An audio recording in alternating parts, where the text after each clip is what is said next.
Monday Night Raw. Monday Night Raw. Well, what is it? More bullshit this week, I'm going to say. And the question is this. Will the ratings go down 4 weeks in a row? 4 weeks in a row. Because, what is it? Sacramento, California tonight. And it's supposed to be going on a lot going on in the show tonight, as in regarding to this show. This whole shake-up thing, what everyone's talking about with Mr. McMahon and what he's going to do. And I think to myself, what type of bullshit will Vince give us out here tonight? You know, if you want to check out my TLC review, please check that out. I have my review posted up, so go check out the review if you want to go on that and what I thought about TLC. But Sacramento, California, I'm not really surprised by the fans, which I've said this since SmackDown 1000.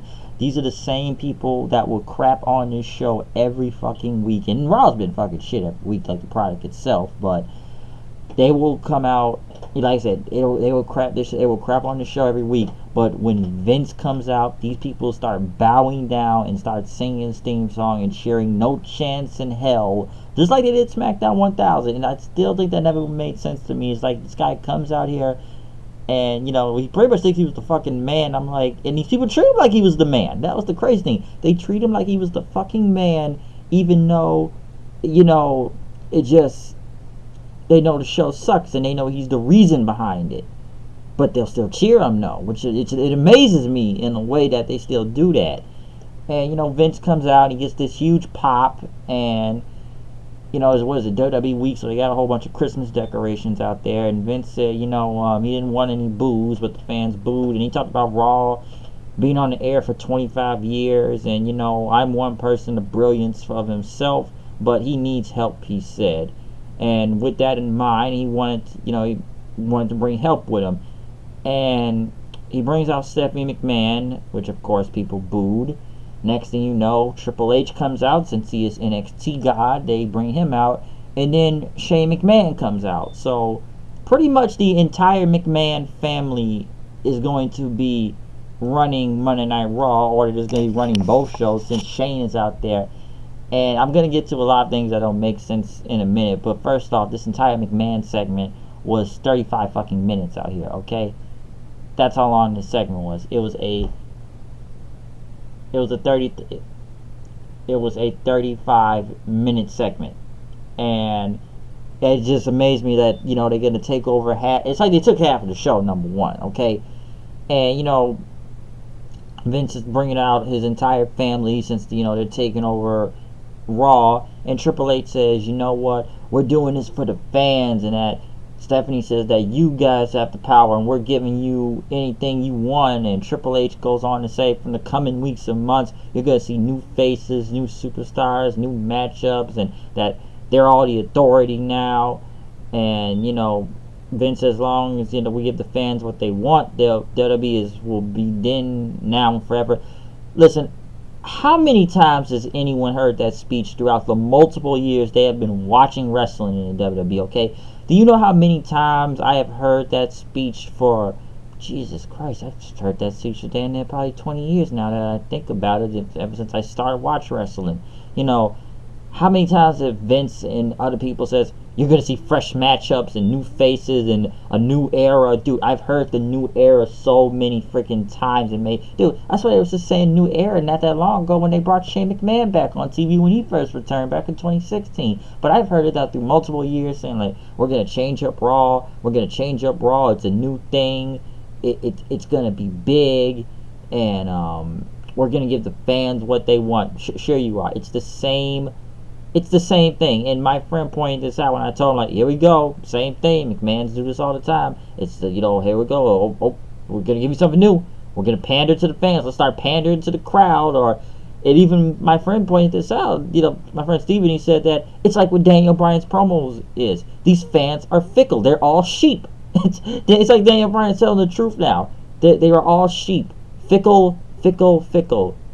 And Corbin comes out, which he's the one that gets booed the most, which the McMahons and all of them, they're all cheerless faces. But the fans booed Corbin, and Stephanie says, we can't hear you. I think they're all booing you since, you know, the entire McMahon family's running Raw, most likely SmackDown too, I feel like. First they go to commercial, and they come back, And you know, I'm looking at this. Let me say one thing. The reason why they got all the McMahons out here for Triple H and all them to say this now. So this is all ratings pop. Okay, they're just trying to pop a rating right here, and I'm sure it may have worked now since they're going to get some little increase, but I doubt it that much because they went down 3 weeks in a row.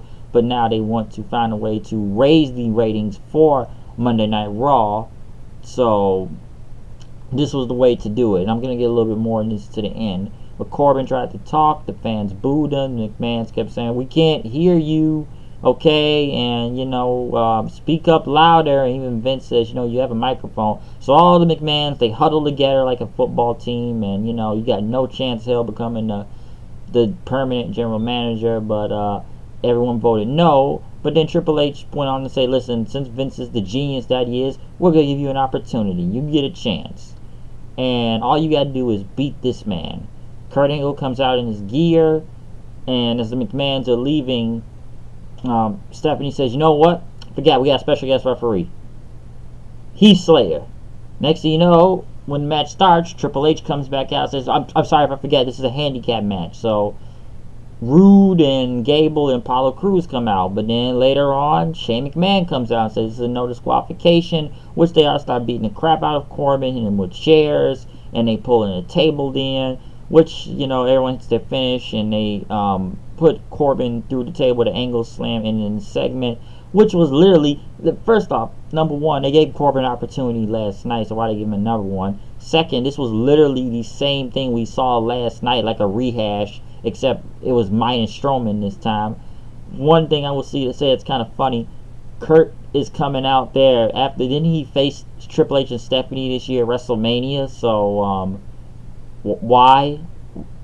Like, it's almost like why he's, which, you know, they're helping him after he faced both of them in Mania.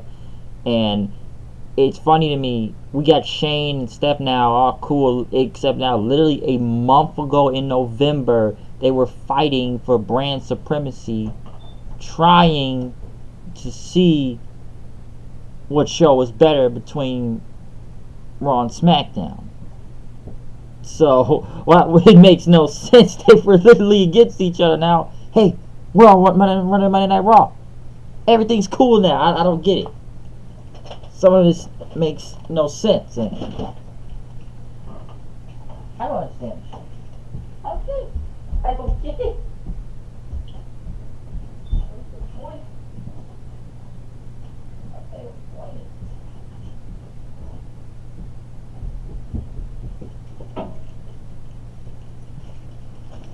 Alright, but yes, it makes no sense. So why? I don't understand where this is kind of going now with the whole McMahon thing. It's like a lot of it's like everything's convoluted right now, and it's just contradictory. Like, they had Shane and Stephanie working together again now. So the McMahons now run Monday Night Raw. Do I see anything getting better from this? Not really when I think about it. But now all four of them run the show. Okay? Because the minute I saw Triple H and Stephanie, I said, so, well, it's the return of the authority. But now they got Shane out there. So I guess they're all going to take turns doing something going on with this. Next thing you know, they got Finn Balor going against Dolph Ziggler. I kind of figured where this was going to go. This match wasn't that bad, I should say. But Drew McIntyre was going to come out. And yes, it was a no contest, I guess, or a DQ. And he pretty much takes out both Ziggler and Finn Balor with Claymore kicks standing tall. So I kind of expected that to happen.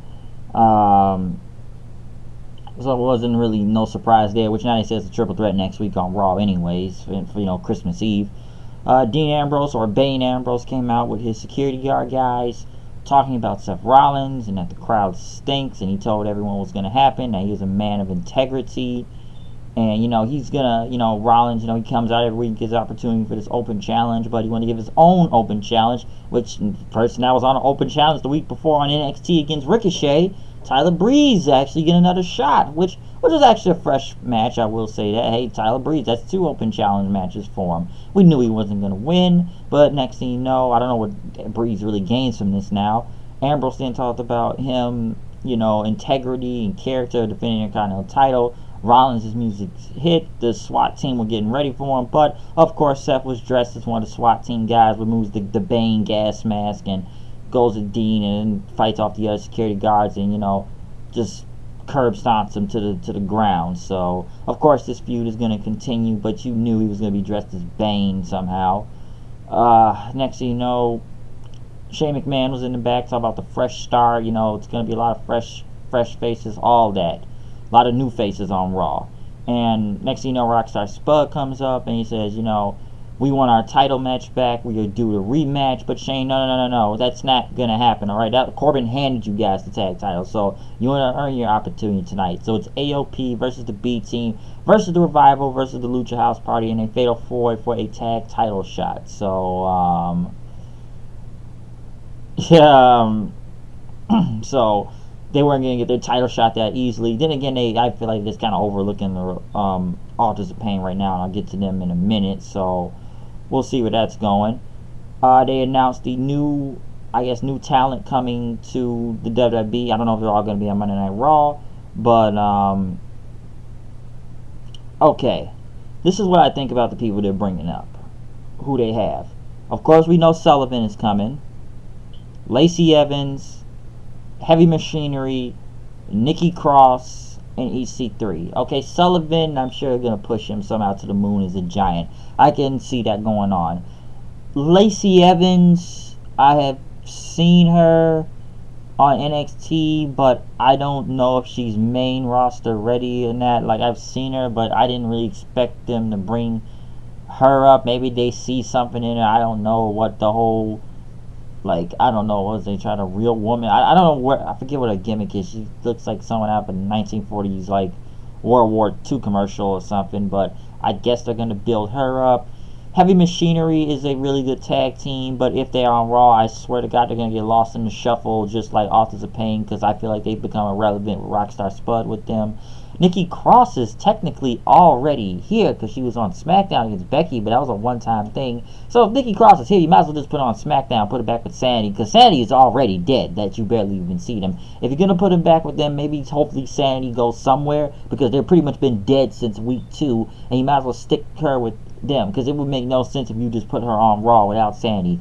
Now EC3 can work, and I like EC3. I thought they would have him do more in NXT, because honestly I didn't really see him do that much impressive work in NXT, kind of that much to begin with. Like, he was there, but it's his whole return in the WWE, and you know, there it's just kind of been, it's been okay at best, and it looked like they were going somewhere with Heavy Machinery and EC3 going after Undisputed Era and everything, but I don't think that's going to happen now. If they put EC3 on TV, he must be a heel, okay? The guy's a great heel. I've seen it in TNA. He was really great there. Honestly, they should be lucky if they let him even use the whole EC3 name, because I don't think anybody was really going to believe in anything in Derek Bateman. So if they can book EC3 right, hopefully, but I do not have that much, you know, faith in the main roster creative. Okay, they ruined everybody from NXT, and I look at these people they're bringing up. I don't know if all of them have a chance in that. I want to say Sullivan,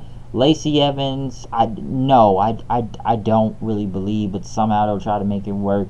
Heavy Machinery, yes, but I feel like they could be dissolving soon enough, depending on how long they're on there, and probably kill another tag team.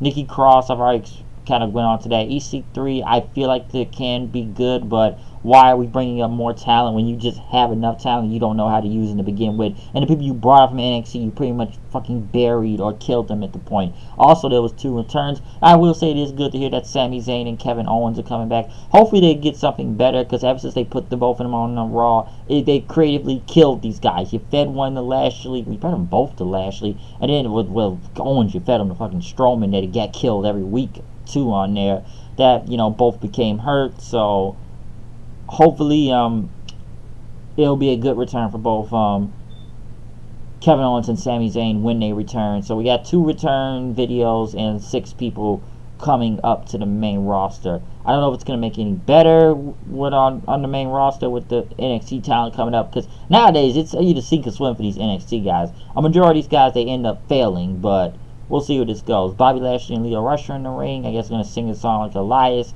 Of course, they got to stick the camera in Lashley's ass and pose.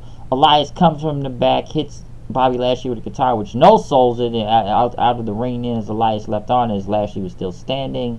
Fatal 4-way, like I said, title shot. AOP, B-Team, Lucha House Party, and Revival, which Revival actually won with the Shatter Machine on, I think it was on, not Gable, it was on, I think it was on Bo Dallas for the win.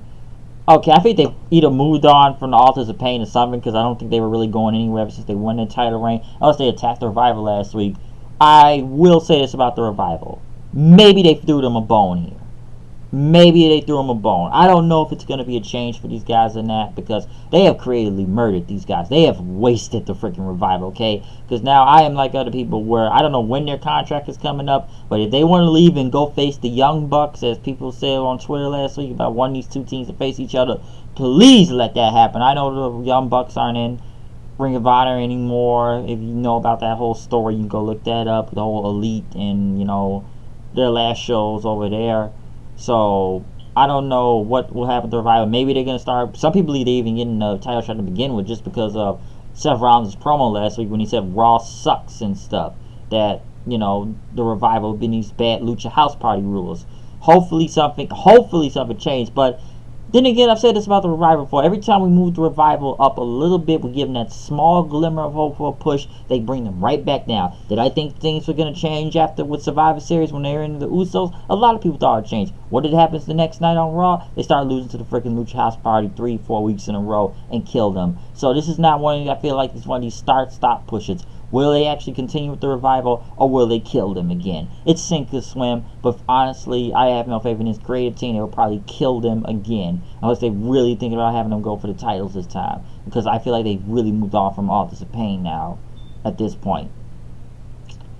Seth Rollins was in the back, talking about what happened last night was a disaster, and he heard the crowd say everything, and, you know, it's on him. You know, the crowd said this is boring, if you apologize for that. Which now I'm hearing that Vince is furious at both Seth Rollins and Dean Ambrose for that match last night, where you put them in that damn boring ass match that went nowhere, that the crowd did not care. And then, you know, he said he had to own that. And then next, you know, Corbin said this is your fault why the McMahon's here. That's why you don't have your Intercontinental title anymore. And, you know, this is all on you. And Rollins pretty much punched him in, which is going to end up in a match next week. Ronda Rousey then came out, cutting a promo, talking about she beat Nia Jax, and then talked about Charlotte, you know, and Becky Lynch, which of course there was some, obviously Becky chants, I suppose some Charlotte chants too, that she is a real champion and the best that the human race has to offer, and she would challenge anyone here tonight, because that's what a champion does. So it was another open challenge we had. Next, you know, all the women in the back are arguing in the gorilla position, wanting a title shot. Stephanie, of course, when she talks, everyone has to be quiet. She says, come with me. And he says, you know what, Ronda, we're not playing favorites. All these women deserve a shot. So it's going to be a gauntlet match, okay? A gauntlet match. So a woman gauntlet match, which was the main event, took up all of the show. This took up the end of the show then, which started off with Bayley and Alicia Fox. Bayley beat Fox, of course, with a crucifix roll-up. Take Fox out. Daniel Brooks next then. And, you know, they start focusing on Bayley's knee. Bayley wins with the Bayley to belly. Mickie James is next, able to take out Bayley with her Mickey DDT. Ember Moon is right after that. Eclipse on Mickie James for the next win. And Talia was the next one coming out. Pretty much pin Moon. Roll-up pin Moon was a roll-up, pretty much taking Moon out. Now, here's what I thought was going to go long. I thought all Riot Squad members were going to get a title, like some type of, they're all going to be in this gauntlet match, but I guess Ruby Riott gets it. And Natalya was able to beat Ruby Riott with a roll-up then, which at first I thought one of the other Riot Squad members were going to be in, but I guess it's just Ruby Riott then. Like I said, this took up an hour of the match. Sasha then, and let me say one thing too, this Sacramento crowd, I was this whole California crowd I've seen throughout the entire weekend, really. But this crowd felt dead throughout half this women's match, okay? They were dead, okay? It's like they were not excited throughout half of it. They got excited on some parts, but they were dead on a majority parts of it, too. But Ruby Riott was gone after that. Sasha Banks and Natalya win. I actually wanted to go with Sasha, but I kind of figured they wouldn't. Natalya was able to get the sharpshooter on her for the win. Rousey came out and they smiled and, you know, shook hands with each other and everything. And, you know, they looked at each other for a second and they had a handshake because they will be facing for the title next week. And, you know, they talk about the matches next week as it is Christmas Eve. And you know, talking about the matches for the Christmas Eve edition, and Paul Heyman's supposed to be celebrating the holidays and everything. Which they got a lot of stuff going on with WWE doing tonight and during this entire week. So what gets SmackDown, and then they're doing something with the New Day, and then it's tribute to the troops and some Miz marathon. Now, to what I'm now hearing is this. Okay, so I think allegedly, to what I've heard tonight, that they are actually taping the Christmas Eve edition tonight as I am speaking about this review right now. This Gauntlet match, I'm surprised even closed the freaking show. Alright, I didn't think it was going to happen. Some of the parts were good, but I kind of dragged on a few times just trying to get through it was just eating up time. That's all it did. It ate up time for this entire hour just to end the show from here. Okay? So it's just like we just threw some women out there just because. Now, at least they're giving, I guess, Natalya a shot at something for once. I'm just glad they got out of that bad feud with Ruby Riott with the whole Jim Neidhart thing. And hopefully Natalya moves on to something better as she looked in the sky, at the end, I guess, to her dad and everything. So she's getting a title shot. Well, I shouldn't say next week. So at least they're actually giving the talent off next week for Christmas Eve. Come on, it's fucking Christmas Eve. Like, I thought it was done when they put Raw on Christmas Day. Back here last year in Chicago, people act like, people told you going to that show. Why am I going to go to Raw on Christmas? Why would I want to do that? I was playing freaking what? I was playing fucking PlayStation at the time. I don't know what video game. If it was Call of Duty World War II, I believe it was at the time. So why would I want to go do that? But tonight, like I said, the biggest thing you could really take from the night was the McMahon's taking over the show. Yeah, they said the same, which I've heard. So the change coming. You're gonna see a lot of changes, new talent coming up. But what I say about these NXT talents is, will they be buried? It's Monday Night Raw. Is it really going to change with Vince and them right there? Because we brought up NXT talent before, and this goes SmackDown too at the time. But when we bring these guys up before many times, it starts out good at first, and it ends up being crap in the end. Or it just ends up being crap from the beginning and end because of crappy booking, okay? That's what it is. So, I don't know. Do I really believe it's going to be some real changes to Monday Night Raw with all the McMahons taking over?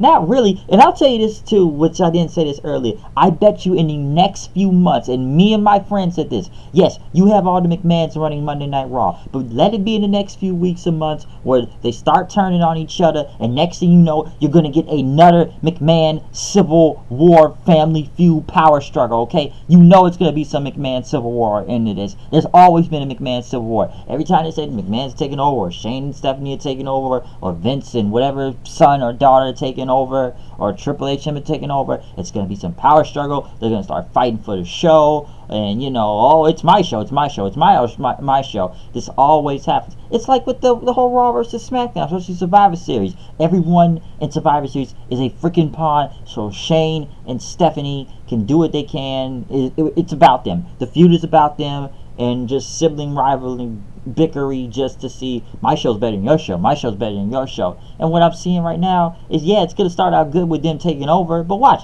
it'll be a civil war. They're going to have some big match coming up soon with everyone. Watch, it's going to happen.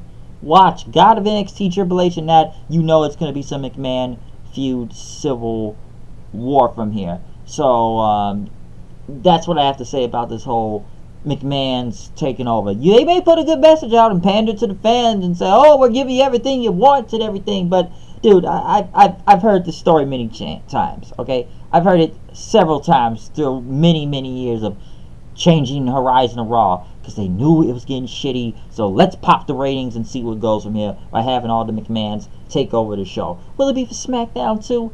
I don't know, unless they're going to let Shane run both shows, I guess, but I'm not really sure. But we will see. But, that's for Monday Night Raw tonight. I don't know, man. This show I still feel like was a waste on some points. And somewhat seeing the same thing, I feel like, over and over. There's a little, some of a fresh matchup here and there. But what does it really gain for a lot of people? The Revival, like I said, the Revival, I'm glad they're getting a shot. But they end up always, give them something and they end it somewhere. Tyler Breeze, at least he's on again. Even though he had the NXT North American Championship against Ricochet last Wednesday, which is really good. Balor and Ziggler, I didn't really care because I figured it'd be a triple threat match next week anyway. And you know, the whole Corbin thing, which he already had opportunity, but it was the same rehash from last week. So I don't really think the show is that good. And really, it's just either rehash or you just, like I said, the biggest thing to really take was the McMahon thing. I guess the Gauntlet match. But like I said, Monday Night Raw, we'll see what happens next week. But I'm sure people are gonna start posting spoilers anyway. So it's double duty tonight. It's gonna be, I'm sure they're gonna be there a long night since they got to tape they got to tape next week's Raw for Christmas Eve. I'm just going to stay away from the spoilers. Will I watch next Monday? Most likely, since it's on Christmas Eve. Will I do a review? Maybe, I guess, since there'll probably be nothing on and Christmas will be the next day. But at least this time they're not going to have these guys work on Christmas, I guess. Let's give them their days off and go on from there. That's probably why, like I'm hearing now, they're doubling up tonight. But I'm just going to stay away from spoilers until next week's show, and we'll see what goes on from there. I'm surprised Charlotte and Becky didn't even tag Ronda tonight, but that's my review of Monday Night Raw. Check out my review of TLC from last night, and you tell me what you thought about the show from there. But I am out of here. I will see you guys later. Peace out.